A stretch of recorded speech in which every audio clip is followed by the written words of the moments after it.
நமது மத்தியிலே சகோதரன் ஸ்டீஃபன் அவர்கள் வந்திருக்கிறார்கள். அவரை இயேசு கிறிஸ்து நாமத்தில் அன்போடு வரவேற்கிறோம்.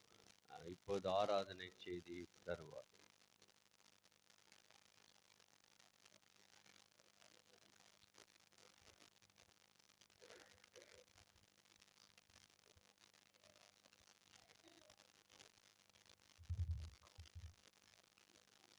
Shall we pray? ஜெபம் செய்வோம். We must know that God is amongst us. நம் மத்தியிலே தேவன் வீற்றிருக்கிறார். We must all those who can kneel down must kneel down. ஆகவே யாரெல்லாம் முழங்கால் படியிட முடியுமோ அவர்கள் முழங்கால் இடும்படியாக உங்களை கேட்டுக்கொள்கிறேன். Of course, some people cannot kneel down. God knows. But kneeling down, we honor God. ஆகவே சிலருக்கு முழங்கால் இட முடியாது, கஷ்டம் இருக்கிறது சரீரத்தில். முடிந்தவர்கள் எல்லாரும் நாம் முழங்கால் படும்போது கர்த்தரை கனம் பண்ணுகிறவர்களாய் இருப்போம்.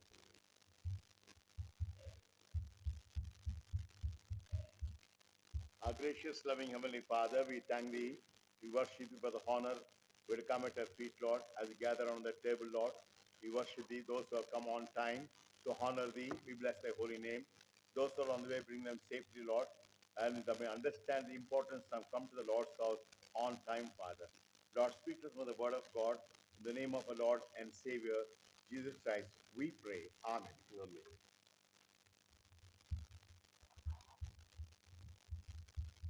The most important thing in Christian life. Telugu? Then you will. Okay. మనం గ్రహించాలా நாம் கிரகிக்க வேண்டிய காரியம் ఈ మందిరం దేని కొరకు అంటే శాశ్వతం వాటి కొరకు.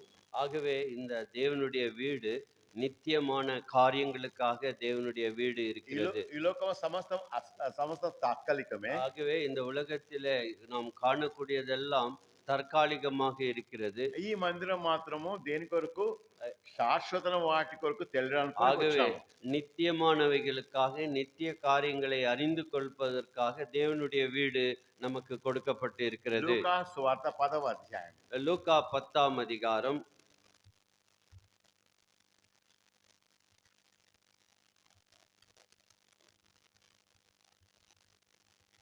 20వ వచనము. லூக்கா 10ஆம் அதிகாரம் 20. லூக்கா சுவார்த்த லூக்கா எழுதின சுவிசேஷம் 10వ అధ్యాయము 10ஆம் அதிகாரம் 20వ వచనం. 20ஆம் வசனம். ஆகிலும் ஆவிகள் உங்களுக்கு கீழ்ப்படுகிறதற்காக நீங்கள் சந்தோஷப்படாமல் உங்கள் நாமங்கள் பரலோகத்தில் எழுதியிருக்கிறதற்காக சந்தோஷப்படுங்கள். పరలోకములో మన ప్రేయర్లు వ్రాయబడదని సంతోషించాలి. நாம் எதற்காக சந்தோஷப்பட வேண்டும்? நம்முடைய நாமங்கள் பரலோகத்திலே எழுதப்பட்டு இருக்கிறது.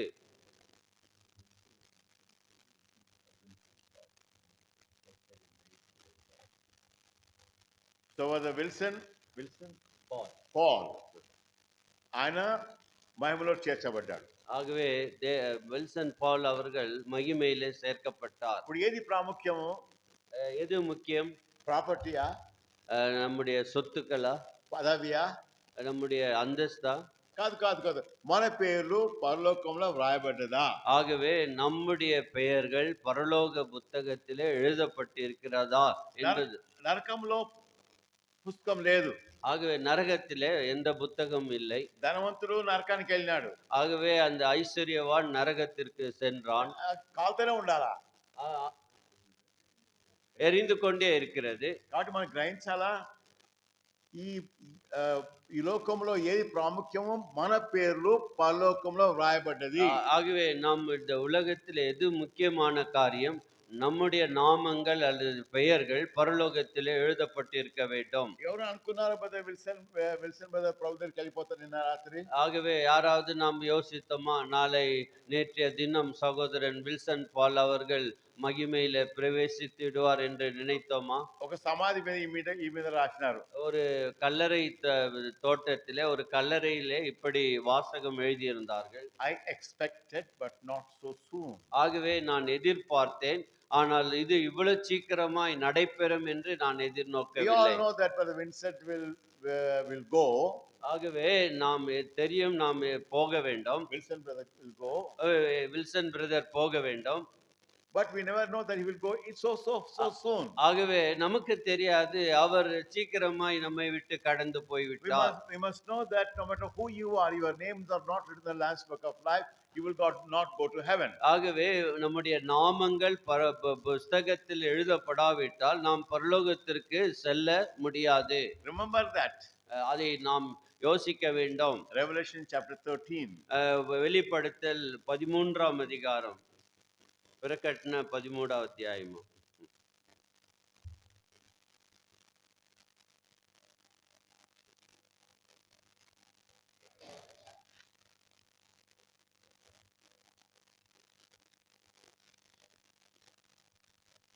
Sorry, 20th chapter. மன்னிக்கணும், 20ஆம் அதிகாரம், Verse 15. 20-15. Revelation chapter 20, verse 15 all together. எல்லாரும் இணைந்து இந்த வாக்கியத்தை 20-15ஆம் வசனத்தை சேர்ந்து வாசிக்கலாம். அந்த చదవండి. ஜீவ புஸ்தகத்திலே எழுதப்பட்டவனாக காணப்படாதவனோ அவன் அக்னி கடலிலே தள்ளப்பட்டான். ఎవరి పేరైనను జీవ గ్రంథం మందు వ్రాయబడి కనబడిన అగ్నిగుండంలో త్రోయబడతాడు. ஆகவே ஜீவ புத்தகத்திலே பேர் எழுதப்படாதவனாய் இருக்கிற எவனோ அவனை அக்னி கடலில் தள்ளப்பட்டான். ఈ లోకంలో మనకు ఎంత ఉన్నప్పటికీ కూడా అన్ని తాత్కాలికమే. ஆகவே இந்த உலகத்திலே நாம் எதை வைத்துக் கொண்டு இருந்தாலும் அது தற்காலிகமாக இருக்கிறது. మనం దేనికి వందనాలు చెల్లించాలి దేవునికి? இன்றைக்கு நாம் தேவனுக்கு எதற்காக நன்றி செலுத்த வேண்டும்? నా పేరు పరలోకంలో జీవ గ్రంథంలో రాసిన ప్రభా నీకెంత వందనాలు. ஆகவே ஆண்டவரே, என்னுடைய பெயரே ஜீவ புஸ்தகத்திலே எழுதப்பட்டு இருக்கிறது, அதற்காக நன்றி செலுத்துகிறேன். ఎవరి పేరైతే జీవగ్రంథం రాయబడలేదో, யாருடைய பெயர்கள் ஜீவ புஸ்தகத்தில் எழுதப்படவில்லையோ అగ్నిగుండంలో ஆகவே அவர்கள் அக்னி கடலிலே தள்ளப்படுவார்கள். ధనవంతునికి ఎలాంటి కొరత లేదు. அந்த ஐஸ்வர்யவான் இருந்தவனுக்கு யாதொரு குறை இல்லை. సమస్త మంచి ఆరోగ్యము, அவனுக்கு நல்ல ஆரோக்கியம் இருந்தது. ఎలాంటి కొరత లేదు. எந்த விதமான அக்கறை தேவையில்லாதவனாக இருந்தால் చనిపోయిన తర్వాత నరకానికి వెళ్ళినాడు. ஆனால் மரித்த பிறகு நரகத்திலே தள்ளப்பட்டான். ఏది ప్రాముఖ్యం? எது விலையேற பெற்றது? లోకంలో ఎంత ఉన్నప్పటికీ కూడా, நாம் இந்த உலகத்திலே எவ்வளவு இருந்தாலும், ఎంత ఆరోగ్యం ఉన్నప్పటికీ కూడా, ஆரோக்கியம் இருந்தாலும் మరణం రాగానే అని వదిలిపెట్టుకోవాల్సిందే. ஆகவே நாம் இங்கே விட்டுத்தான் செல்ல வேண்டும். చనిపోయిన తర్వాత పరలోకమా నరకమా? ஆகவே ஒருவன் மரித்த பிறகு பரலோகமா அல்லது நரகமா? కాబట్టి ఎవరైతే వారి పేరు పరలోకం రాయబడ్డదో, எவருடைய பெயர்கள் எல்லாம் ஜீவ புஸ்தகத்தில் எழுதப்பட்டு இருக்கிறதோ అందరూ పరలోకానికి వెళ్తారు. அவர்கள் பரலோகத்திற்கு செல்வார்கள். ఎవరి పేరు రాయబడలేదో, யாருடைய பெயர்கள் எழுதப்படவில்லையோ అగ్నిగుండంలో త్రోయబడతారు. அக்னி கடலிலே தள்ளப்படுவார்கள். మనం గ్రహించాలి ఏది ప్రాముఖ్యం. இந்த ఉலகத்திலே நாம் கிரகிக்க வேண்டிய காரியம், எதற்கு நாம் முக்கியத்துவம் கொடுக்கிறோம்? చదవండి, படிப்போம். లూకా సువార్త 15వ అధ్యాయం. லூக்கா 15ஆம் அதிகாரத்திற்கு திருப்பிக் கொள்வோம்.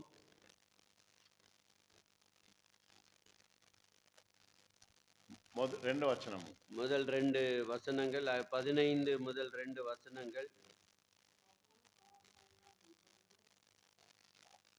సారీ, రెండవ వచనం, 2 సెకండ్, 2ஆம் வசனம்.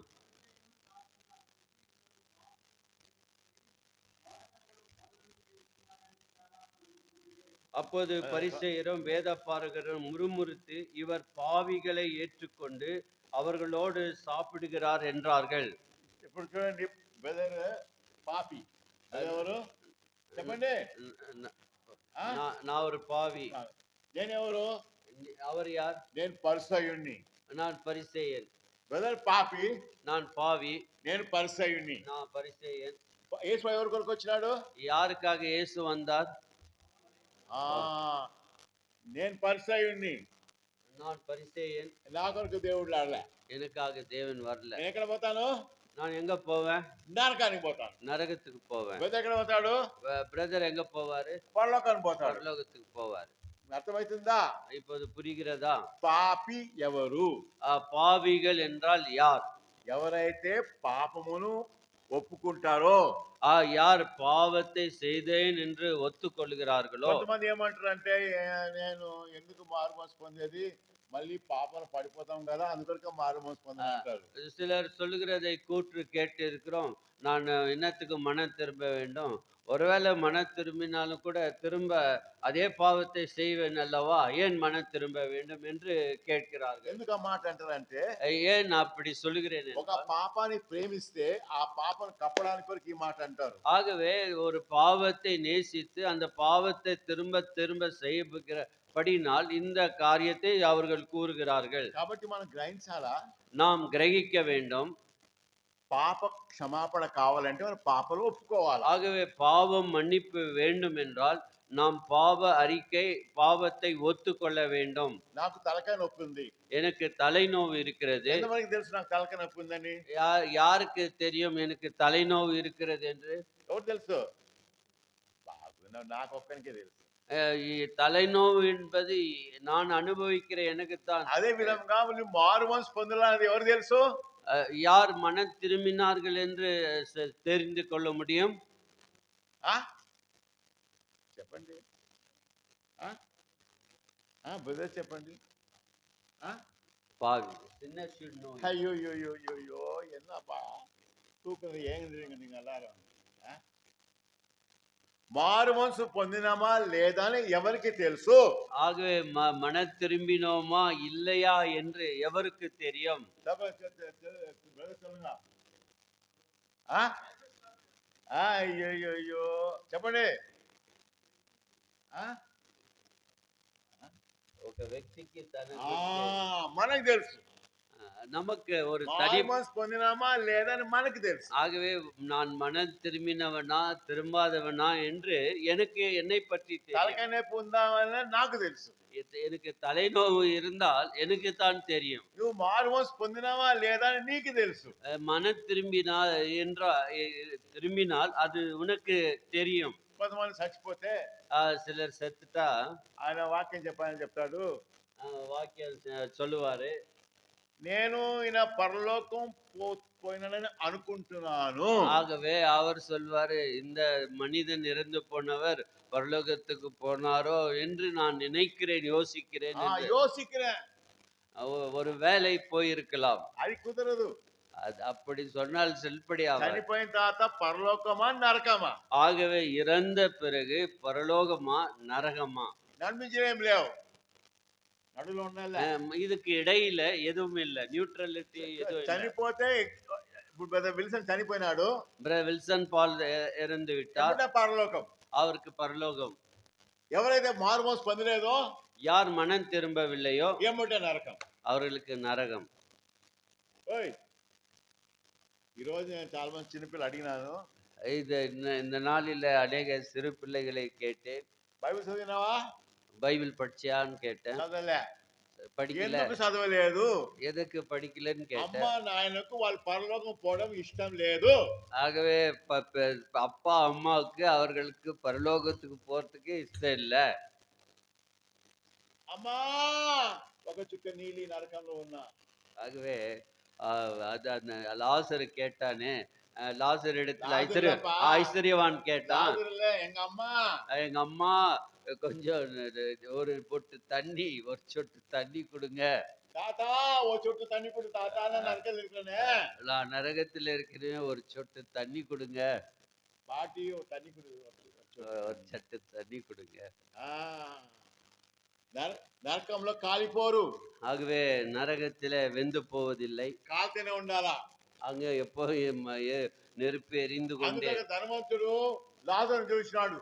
அந்த ஐஸ்வர்யவான் தூரத்திலிருந்து லாசரை பார்க்கிறான். బాధపడతా ఉన్నాడు. வேதனையோடு ஓ லாசரை పంపించు ఒక్క చుక్క నీళ్ళు. லாசரு கொஞ்சம் அனுப்பி எனக்கு நான் வறண்டு போகிறது, ஒரு சொட்டு தண்ணி கொடுங்க. మీరు ఈ రక్షణ ఎంత గొప్పదని గ్రహించే వరకు మీ పిల్లలకు మీ పిల్లలకు నేర్పించరు. ஆகவே இந்த ரட்சிப்பு எவ்வளவு விலையேறப்பட்டது, சிரேஷ்டமானது என்பதை நீ எந்த அளவுக்கு புரிந்திருக்கிறதோ அந்த அளவுக்கு தான் பிள்ளைகளுக்கு அது தெரியும். మీరు ఏం చెప్పినా కూడా లాభం లేదు. ஆகவே நீ என்ன சொன்னாலும் எந்த பலன். నరకంలో என் பிள்ளைகள் நரகம், నేను పరలోకములో நான் పరలోகம்.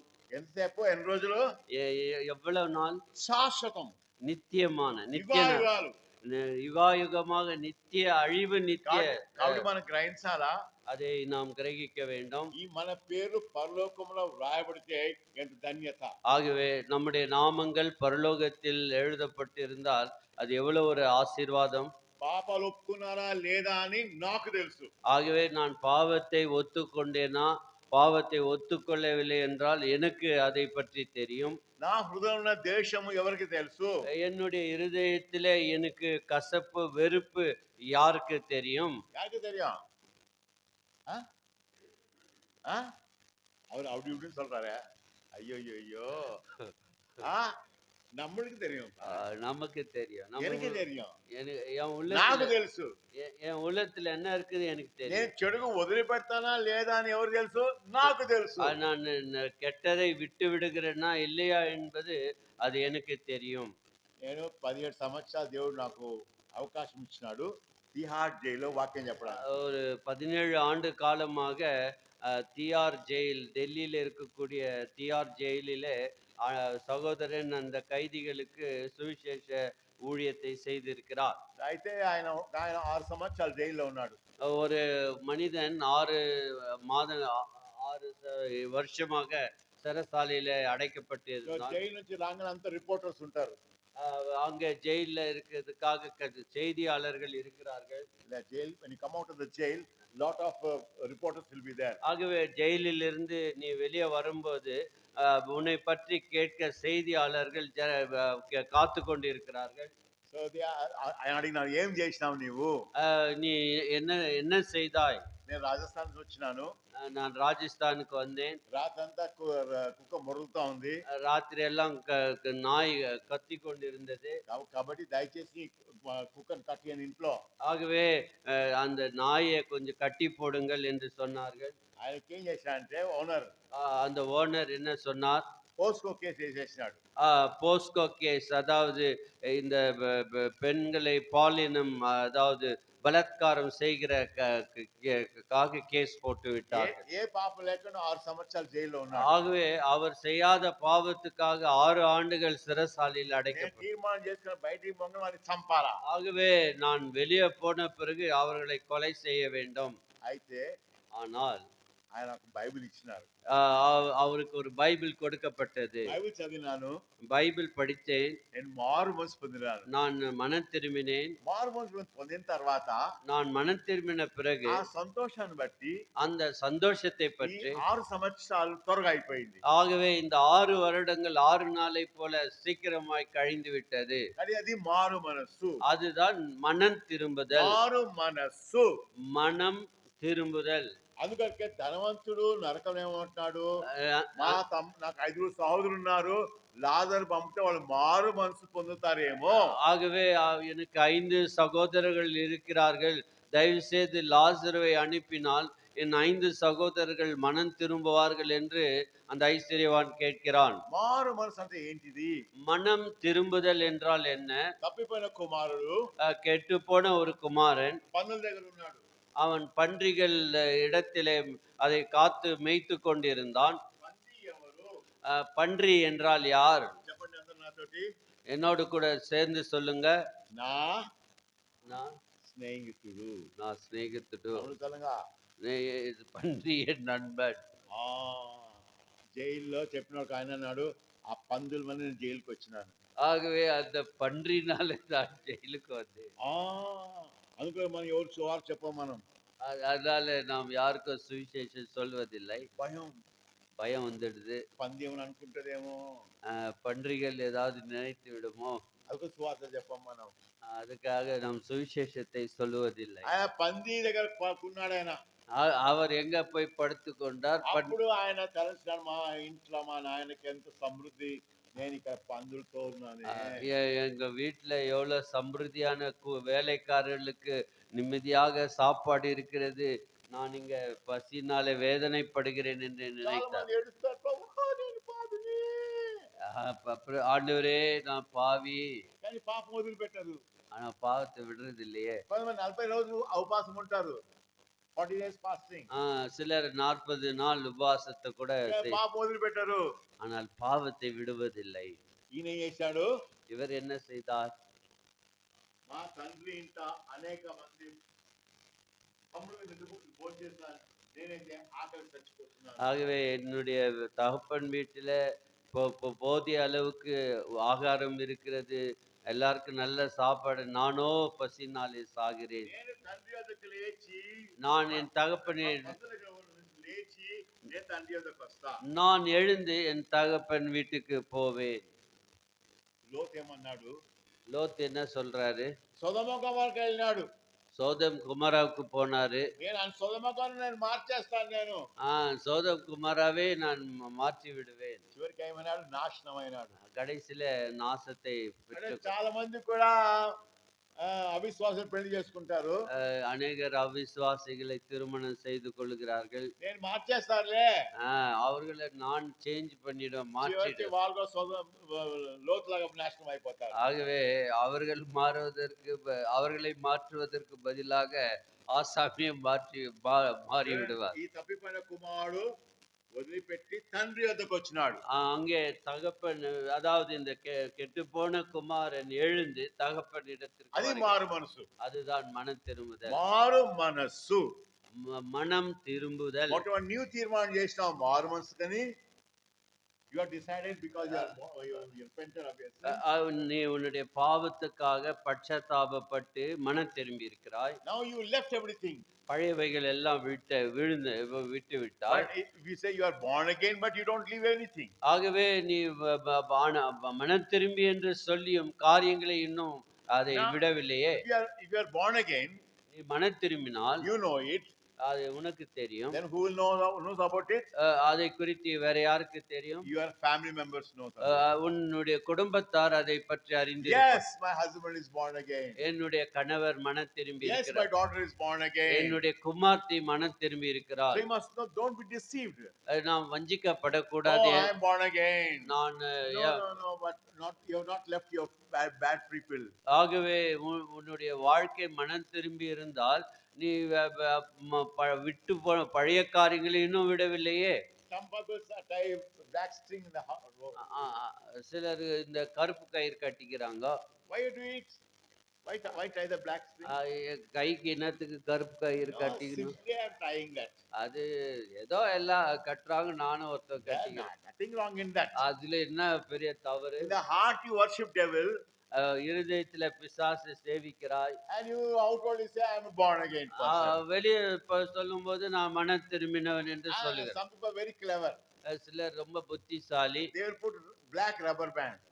இப்போ black rubber band When you போட்டுக்கிறாங்க. come for Sunday worship, அவர்கள் சண்டே வர்ஷிப்க்கு they வரும்போது remove the rubber band. அந்த Black rubber band. அந்த ரப்பர் பேண்டை கழட்டி Put in the purse. பாக்கெட்ல வச்சுக்கிறாங்க. When you go out again, வெளியே put போகும் again the back. திரும்ப அதை That பாக்கெட்ல means இருந்து you are devil's child. ஆகவே பிசாசினுடைய You are going தன்மை to hell. அது நரகத்திற்கு Your தள்ளும். name is not written in the Lamb's book of life. உன்னுடைய பெயர் ஜீவ புஸ்தகத்திலே எழுதப்படவில்லை. Psalm 103. சங்கீதம் 103.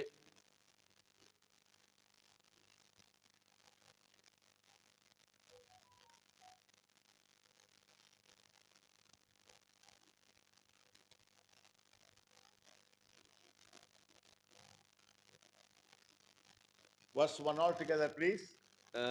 முதலாம் Psalm வசனம். 103, verse 1. சங்கீதம் 103:1. என் ஆத்துமாவே கர்த்தரை ஸ்தோத்திரி, என் முழு உள்ளமே அவருடைய பரிசுத்த நாமத்தை ஸ்தோத்திரி. Verse 3 altogether. மூன்றாம் வசனம் அனைவரும் சேர்ந்து வாசிப்போம். அவர் உன் அக்கிரமங்களை எல்லாம் மன்னித்து உன் நோய்களை எல்லாம் குணமாக்கி. Only Lord Jesus has power to forgive our sins. ஆகவே இயேசு கிறிஸ்துவுக்கு மாத்திரம் நம்முடைய பாவத்தை மன்னிக்கக்கூடிய அதிகாரம் இருக்கிறது. This morning I went to the medical shop. நான் காலையில மெடிக்கல் ஷாப்புக்கு போனேன். So I told that man. அந்த மனிதனிடத்துல சொன்னேன், So I come to your shop. நான் உன் ஷாப்புக்கு வந்திருக்கிறேன். I say I want some vegetables. நான் உன்னுடைய ஷாப்ல கொஞ்சம் காய்கறிகள் வாங்க He said, வேண்டும். don't you know this is a medical shop? அவன் கேட்பான், இது மருந்துகள் இருக்கிற கடை அல்லவா? இங்க ஏன் In காய்கறிக்கு the வருகிறீர்? same way, Lord Jesus Christ came to earth to forgive sins.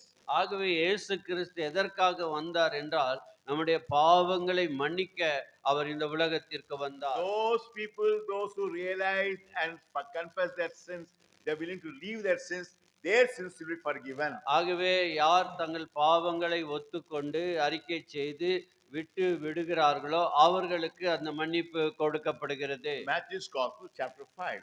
மத்தேயு 5ஆம் அத்தியாயம் 5ஆம் அதிகாரம்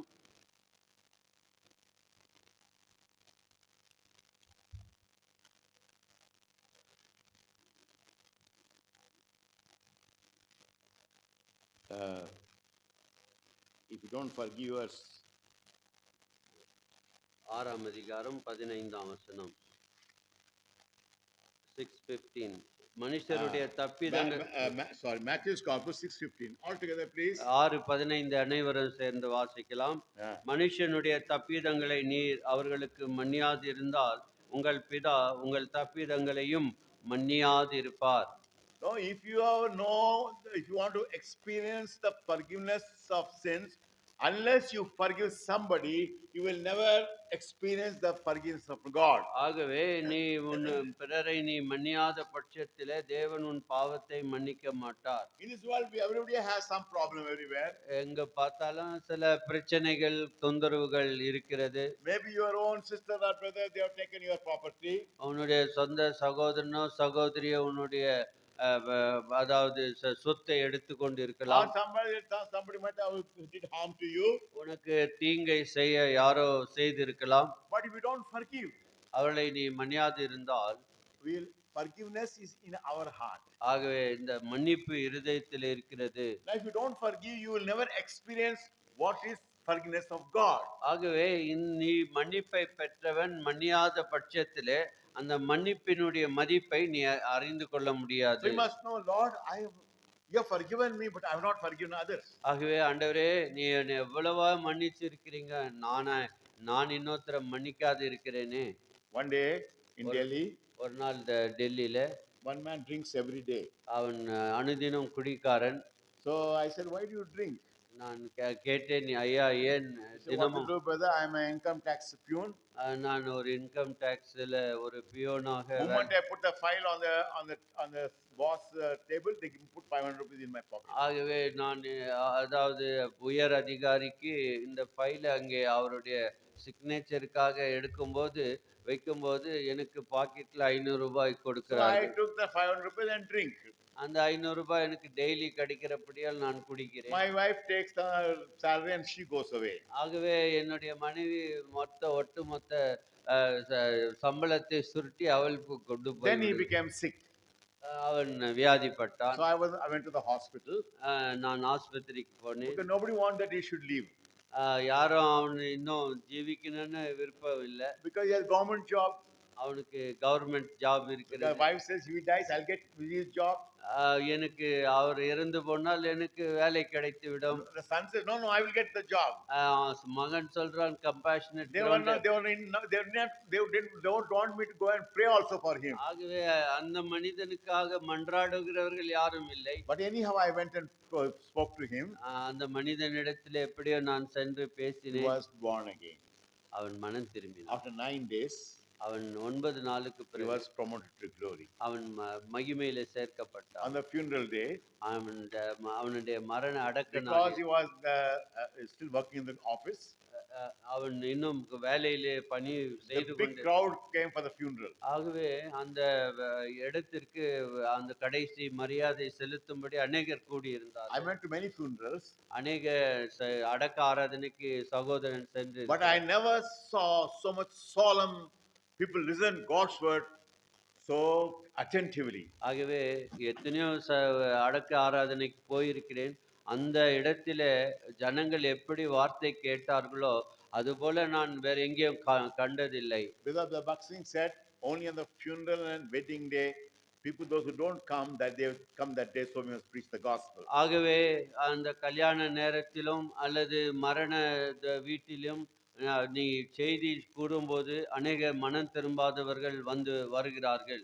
Brother Bakshi used to preach always gospel. ஆகவே சகோதரன் பக்சிங் அவர்கள் எப்போதும் அந்த சூழ்நிலைகளிலே அதற்கு தகுந்த விதமாய் அந்த சுவிசேஷத்தை அவர் So கூறுவார். they all heard the gospel, அவர்கள் எல்லாரும் சுவிசேஷத்தை கேட்டார்கள், all were dispersed. எல்லாம் கலைந்து After a போனார்கள். few days, கொஞ்ச நாளுக்கு one பிறகு elder said, one of the elder brothers said, ஒரு சகோதரன் சொன்னார், what kind of God servant he is? அவர் எப்படிப்பட்ட ஒரு தேவனுடைய Everybody ஊழியர், knows he's a drunkard. அவன் ஒரு குடிகாரன் அல்லவா, Everybody knows about it. அதை குறித்து உலகமே And தெரியும். this man goes sing songs and buries that man. ஆகவே இவர் அப்பேற்பட்ட குடிகாரனுக்கு போய் பாட்டுகளை பாடி அடக்க ஆராதனை செய்கிறார். Then I said, நான் சொன்னேன், everybody knows he's a drunkard, அவர் எல்லாருக்குமே தெரியும் குடிக்காரர், but he was born again. ஆனால் மனம் திரும்பினான். Before he died, அவர் சாவதற்கு முன்பாக peacefully went to be with the Lord. அவர் அமைதியாக தேவன் சன்னதியிலே Suppose ஒருவேளை you have உனக்கு in your heart உன்னுடைய இருதயத்தில் hatred, கசப்பு, enmity, விரோதம், jealousy, பொறாமை, you are walking on the street வழியில நல்ல ஜோரா நடந்து full of jealousy, இருதயத்திலோ பொறாமை, full of hatred, வெறுப்பு, full of enmity, விரோதங்கள், damn, you die. ஒரு நாள்ல இறந்து இல்ல, விடுகிறார். ஒரு நாள்லப்பா, போற வழியிலேயே. போற வழியிலே செத்துட்ட. Who is better? யாரு நல்ல ஆளு சொல்லுங்க, சொல்லுங்க. யாருப்பா?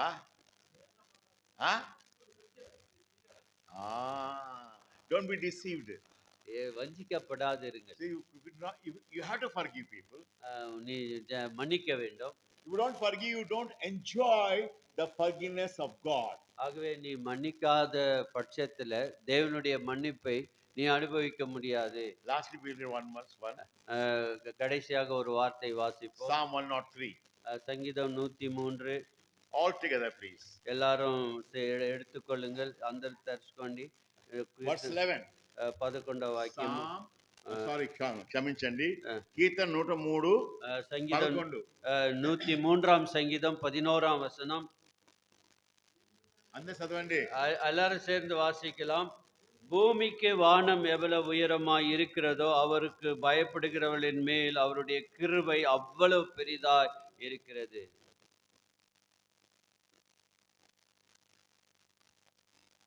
Verse Isaiah 43 verse 25. ஏசாயா 43:25. ஏசாயா 43ஆம் அதிகாரம் 25ஆம் வசனம். 43 verse 25. 43:25. Sorry, Psalm 103 verse 12. மன்னிக்கணும். சங்கீதம் 103:12. எல்லாரும் எல்லாரும் சேர்ந்து வாசிப்போம். மேற்குக்கும் கிழக்குக்கும் எவ்வளவு தூரமோ அவ்வளவு தூரமாய் அவர் நம்முடைய பாவங்களை நம்மை விட்டு விலக்கினார். God removed far away our sins. ஆகவே மேற்கு கிழக்கு எவ்வளவு தூரமோ அவ்வளவு தூரமாய் தேவன் நம் பாவங்களை நீக்கினார். As our east is from the west. மேற்குக்கும் கிழக்குக்கு எவ்வளவு இடைவெளி தூரம் இருக்கிறதோ, but our heart is very near to us. ஆண்டவர் நம்முடைய இருதயத்தை அருகாமை. இல்லப்பா, our heart is very near to us. Our heart is near to us. நம்முடைய இருதயம் நமக்கு మన హృదయం మన దగ్గర ఉంది. நம்முடைய இருதయం நம்ம கிட்ட தான் இருக்குது, దూరంగా లేదు, தூரமா இல்ல.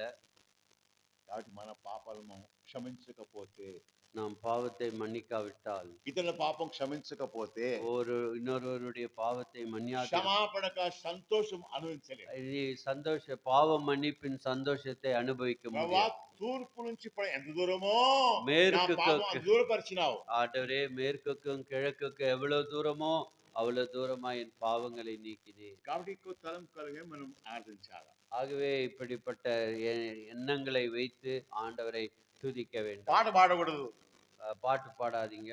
పాట పాడడం తప్పేం కాదు, தப்பு நான் சொல்ல. పాట పాడడం ఎవరో వాళ్ళ అనుభవంతో పాడినారు, அவர்கள் அனுபவத்திலிருந்து பாடுகிறார்கள். ஆராதனை మన సొంత మాటలు చెప్పాలా. ஆனால் ஆராதனை என்பது நம்முடைய இருதயத்திலிருந்து, நம்முடைய పరలోకములో మనము ఆరాధించాలా, పరలోకத்துல ఆరాధిக்க போகிறோம். అందుకే మనము దేవుని ఎదుట హృదయపూర్వకంగా 2 మాటలు చెప్తే చాలు. 2 வார்த்தைகளை சொல்லி மனம் திறந்து ஆராதிக்கலாம். కాబట్టి మనం క్లుప్తంగా అందరూ ఆరాధన చేయొచ్చు. ஆகவே எல்லாரும் சுருக்கமாக ஆராதனை செய்யும். சொல்லப்பட்ட వచనத்தின் வெளிச்சத்திலே நாம் కర్తரை ఆరాధింపం. చెప్పబడిన వాక్యపు వెలుగులో ప్రభును ఆరాధిస్తాము. మొదటిగా చిన్న పిల్లలు ఆరాధిస్తారు, சிறு பிள்ளைகள் ஆராதிப்பார்கள். பிறகு சண்டே கிளாஸ் చిన్న டீச்சர். పిల్లలు whose names are written in the last, they only must worship. ஆகவே யார் சின்ன பிள்ளைகள் பரலோகத்துல பேர் எழுதப்பட்டு இருக்கிறது விசுவாசம் நம்பிக்கை இருக்கிறவங்க ஆராதிங்க. பிறகு சண்டே கிளாஸ் டீச்சர்ஸ், பிறகு சகோதரர்கள் ஆராதிப்பார்கள். சகோதரிகளுக்கு அடுத்தபடியாக நேரம் கொடுக்கப்படும்.